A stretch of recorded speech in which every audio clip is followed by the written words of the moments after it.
Okay. Apparently she's not quite ready yet. Let's keep it going I'm then. ready. Can you hear me? Oh, there you are. We got her. Oh, well, it's so great. We didn't see you pop up right away. Laura, great to have you this morning. I wanted to start with this breaking news overnight that it appears, and there you are. You popped up for us. It's so great to see you. The Daily Mail has a very interesting story that's saying that Vladimir Putin essentially may be running out of bullets, that he might have a week and a half, 2 weeks max. He's losing warplanes, tanks, all the rest of it. He obviously went into this thinking he was going to bulldoze his way through Ukraine. He's obviously caused a lot of destruction. Don't want to minimize the fact there's over 2 million refugees. But this has not gone as well as Vladimir Putin expected. I don't buy it for a second, Ed, I'll be honest with you. I really think that there's so much misinformation. We've never really seen anything like it. I mean, I've been covering wars now for 35 years, and I have never seen people with their nails done in the Ukrainian flag, right? I mean, we're being corralled into this box where we either have to hate Vladimir Putin and believe everything evil that's said about him and love Ukraine, and there's no in between. And that reminds me a lot of you're either, a white supremacist, or you go with the Democrat narrative on everything under the sun. So Vladimir Putin knew exactly what he was doing when he went into Ukraine. The Russian military isn't perfect. They, for example, I've spoken to multiple defense specialists and intelligence specialists from a Defense Intelligence Agency who've studied the Russian military for years. They do have a difficulty mounting complex air operations because they do very little training hours in comparison to, for example, the United States air assets, right, our fighter jet pilots. But Russia is not struggling. What Russia has done from the very beginning has been very strategic. They didn't go straight to Kiev.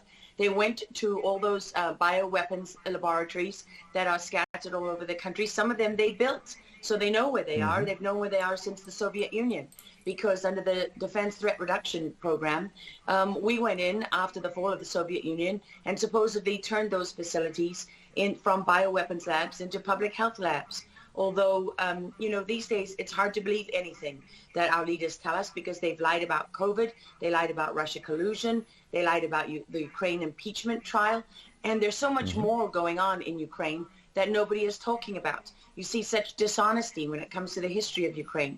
You see dishonesty when it comes to the Azov battalion, which is funded by the US and NATO. I mean, you can find pictures of them online holding up the NATO flag and the swastika at the same time. Their own emblem contains the black sun of the occult, which was a Nazi SS emblem.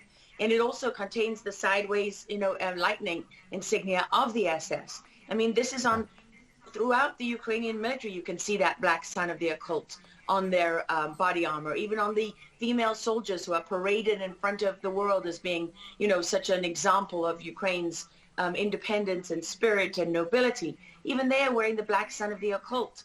And, the White House wants you to believe, well, this doesn't matter. It's just a small number of troops. It's not true. The Azov battalion has been murdering its way through eastern Ukraine. Yeah. We don't want to admit this. This was why Crimea voted for independence. This is why Crimea wanted to be with Russia.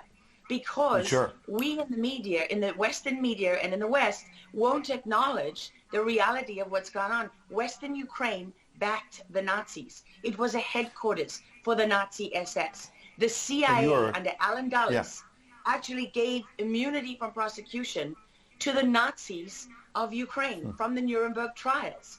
So there's a long history of the United States and our intelligence agencies funding and arming Nazis in Ukraine. These are not like new neo-Nazi groups that sprung up. These are the actual Nazis from the Second World War, who, if you go back to the Nuremberg trials, said that they were planning for a 1,000-year Reich. And so you have to really wonder, as you look at this, when you know that the CIA sponsored the color revolution in Ukraine in 2013 and 14, that they selected Ukraine's leaders, go to Victoria Nuland's leaked phone conversation where she and the U.S. ambassador are deciding who can lead Ukraine. I mean, there's as much interference here as you could possibly imagine before you even get to Hunter Biden, Nancy Pelosi, John Kerry, and Mitt Romney, and all of their children who are employed, who earn millions from Ukrainian You are gas pointing, companies. yeah, you are pointing, pardon me, to a real credibility crisis for our leaders. I want to let Karen Turk jump in. Yeah, I wanted to bring up the fact that President Zelensky is Jewish, and I don't know exactly how this factors in, but there's some very interesting points in what you're saying. And looking at this, you could think it's political theatrics. You made a very good point at the beginning that you think that Putin is in control. And I actually want to play something that Jen Psaki said, because it seems that the White House is actually echoing that sentiment. Watch this. Well, the end game is really a question for President Putin. We have completely crushed his economy. We have provided military assistance, humanitarian assistance to the Ukrainians, enabling them to fight back for far longer than the Russian leadership anticipated. And again, he has to determine what the path forward looks like for him. Thanks, everyone. He's determining what this looks like, and I think that's a lot of what you said, Laura. I'd love to get your thoughts on that, what you just watched. What troubles me about the moment that we're in is that we have such a selective and a narrow reading of history. President Zelensky may be Jewish, but he's not the only one in this who suffered during the Second World War, whose ancestors suffered, right? I mean, look at Putin. How many relatives did he lose in the siege of St. Petersburg? People don't know their history. They don't know what made Vladimir Putin. And I'm not I'm not defending him. I don't need to defend Vladimir Putin. My job as a journalist is to try to understand what is the truth here. I don't like being lied to. And we're being lied to on an epic scale. When we're told your only choice is you have to be 100% with Zelensky, who's a puppet, who you can find on the internet in black stilettos and leather pants, with shirtless, doing a spoof Dancing with the Stars kind of entertainment video. That's a mock of a Ukrainian group that does this kind of satanic occult type of music video. And I mean, Zelensky was selected like so many of our leaders. And honestly, with big tech and with election fraud these days, we don't know how many leaders all around the world have been selected for us and weren't actually voted in. But what we do know is that there are increasing problems with technology and the digitization of our world. Because look at what's happening with COVID. Look at what has happened globally. We are fighting the same battles all over the world. To pretend that this war is about Russia and Ukraine is just a barefaced lie.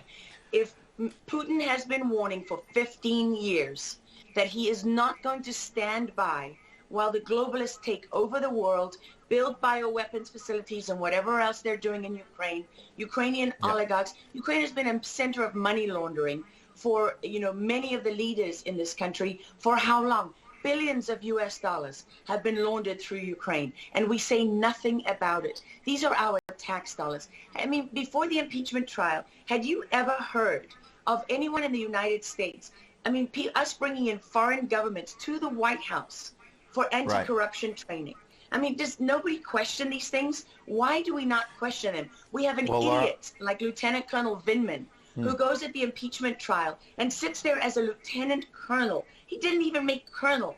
And he's telling the President of the United States what his policy should be. You have a traitor in the form of Maria Yovanovitch, who was Obama's ambassador, who's telling Ukrainian government officials, don't listen to the will of the American people. Don't listen to the election results. We are the true leaders of America. I mean, and then people object when the woman isn't even fired. She's given a cushy job for life at Georgetown University at the expense of the U.S. taxpayer. And we're told that the President of the United States cannot say to his foreign counterparts, that we want you to look into something. But Joe Biden, he can withhold as much aid as he wants to. I mean, there's so much hypocrisy and dishonesty here. And Ukraine is at the center of it all. Go back to Russia collusion. Go to Alexandra Chalupa. Go to Eric Karamella, the whistleblower who went to work for Adam Schiff, who wasn't really a whistleblower, and all those corrupt people in the deep state. And you know what? The deep state isn't a theory. It's not a conspiracy theory. It's an actual deep state. Look up the SES, the Senior Executive Service, because when that bureaucracy was ushered into law in the United States of America, that's when we got a bunch of unelected bureaucrats pulling the strings behind the scenes. And these are the people that keep lying to us. Absolutely. And pardon me, we've got a live chat where we're streaming on Getter, for example, and I'm watching it as you're talking. People are talking about how you're dropping truth bombs and you're a real journalist. And I know that, having worked alongside you for many, many years when you're at CBS and many other places, and maybe they didn't want to hear the truth, but you're dropping those truth bombs now. Unfortunately, we got to hit a break right now. We'd love to have you back in the days ahead. We love having you on. Lara Logan, thanks for joining us on Real America's Voice. Thank you so much. All right. Well, we'll certainly have her back.